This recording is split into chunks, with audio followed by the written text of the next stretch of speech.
지난 주말 동안 화제가 됐던 뉴스에 관한 말씀을 좀 드리겠습니다. 제가 오늘 두 가지, 문재인 정부가 포기한 두 가지에 대해서 한번 문제 제기를 해볼 생각인데요. 첫 번째는 대통령 아드님입니다. 문재인 대통령의 아들 문준용 씨가 정부 국가지원금 6,900만 원을 수령해서 지난 주말 동안 화제가 됐습니다. 지난해 이미 파라다이스 문화재단이라는 사단법인으로부터 3천만 원, 그리고 서울시 산하의 서울문화재단에서 코로나 긴급 피해 지원금이라는 돈으로 1,400만 원을 수령했고, 그에 이어서 올 초에 또 이렇게 문체부 산하 문화예술위원회에서 6,900만 원의 기술지원금을 수령하게 된 것인데요. 이 점에 대해서 국민들은 절차적 정당성과 실력을 자랑하는 문준용 씨의 그 페이스북 글을 보면서 굉장한 박탈감과 분노를 표출했습니다.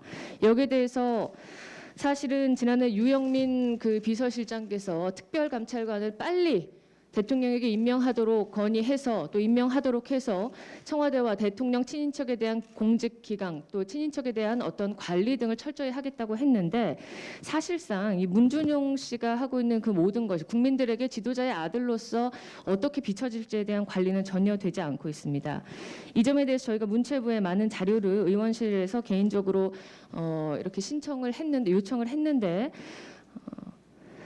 그 가운데 하나가 문준용 씨가 직접 서류 전형을 통과하고 면접 과정에서 대면 인터뷰를 했다라는 영상 자료입니다.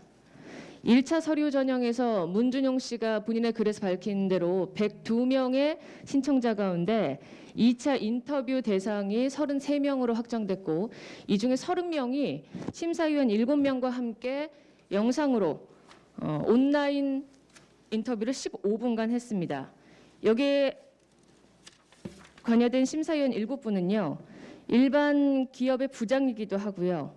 문화재단의 프로듀서, 연구소의 상임연구원 등 민간 기업과 재단에 속해 있는, 또 문화예술체육계에 속해 있는 많은 분들입니다.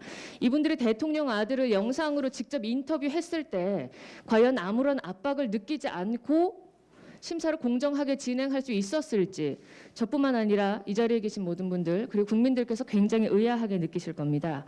문준용 씨의 이를테면 지원서, 오늘 저희가 신청을 했는데 오후에 문화체육관광위원회 상임위원회에서 다시 한번 질의할 예정입니다.